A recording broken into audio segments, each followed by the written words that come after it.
குருந்துமலை. இந்த மலையின் உச்சியில் நின்று பார்த்தால் தன்னுறுப்பு குளம் ஊடாக ஒதியமலை, தன்னுறுப்பு வயல்வெளி, குமுளமுனை, அளம்பில், செம்மலை, நாயாறு, மணலாற்று காட்டு பகுதி சகல இடமும் தெரியும். வட மாகாணத்திலே இந்த ஐயப்பன் கோயில் அமைந்திருக்கும் மலை இந்தொரு மலையாகத்தான் இருக்கும் என்பதில் எந்தவித சந்தேகமும் இல்லை.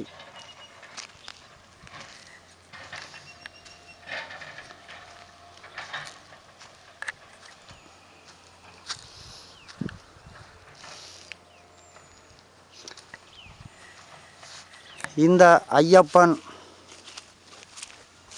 அமைந்திருக்கும் இடம் உண்மையிலேயே இந்த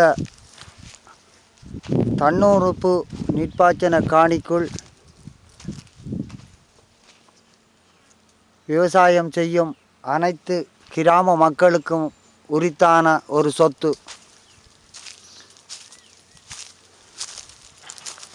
இந்த குருந்துமலை ஐயப்பன்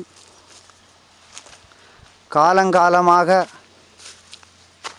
மக்களால் வழிபட்டு வந்த ஒரு ஆலயம் இன்று நாட்டு நிலை காரணமாக புதைபொருள் ஆராய்ச்சி என்ற போட் போட்டு மக்களை அங்கு செல்லாது தடுத்திருக்கின்றார்கள்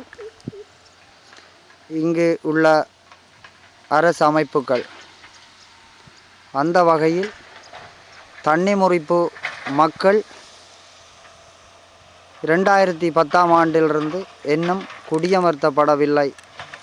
அந்த மக்களின் மனவேதனைகளை புரியக்கூடியதாக இருக்கின்றது.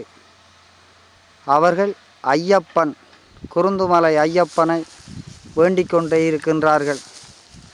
இந்த குருந்துமலை ஐயப்பன் என்று உச்சியேறுவானோ அன்றுதான் நாம் இந்த இடத்துக்கு செல்ல முடியும் என்றும் சொல்லுகிறார்கள் சிலர். இந்த ஐயப்பன் ஆலயம் குருந்துமலை ஐயப்பன் முல்லை மாவட்டத்துக்கு சொந்தமானதொன்று. 14 கிராமங்களுக்கு மேல் உள்ளடக்கப்பட்டு தன்னுறுப்பு குளத்துக்கு கீழ் நீர்ப்பாசனம் செய்யும் மக்களின் சொத்தான ஒன்று இந்த குருந்துமலை ஐயப்பன். இந்த குறுந்தடியான் எங்களுக்கு வழிவிட்டு தர வேண்டும் என்று இந்த முல்லை மாவட்டத்து மக்கள் கண்ணீர் விடுவதை காணக்கூடியதாக இருக்கின்றது. இந்த ஐயப்பன் விரைவில் உச்சியேற நாம் அந்த குறுந்தடி ஐயப்பனை மீண்டும் தலை சாய்த்து வணங்குகின்றோம். மீண்டும் எங்களை கொன்று செல்வார் என்ற ஏக்கத்துடன் மக்கள் தவம் இருக்கின்றார்கள். இந்த குருந்துமலை ஐயப்பன் எங்களை விரைவில் கொன்று செல்வார்கள் என்ற நம்பிக்கையில் மக்கள் இருப்பதை காணக்கூடியதாக இருக்கின்றது. குருந்துமலை ஐயப்பனுக்கு எமது நன்றிகள். விரைவில் மக்கள் சென்றடைய குருந்துமலை ஐயப்பனை வேண்டி நன்றி கூறி விடைபெறும் கந்தசாமி நுட்பராஜா. நன்றி, வணக்கம்.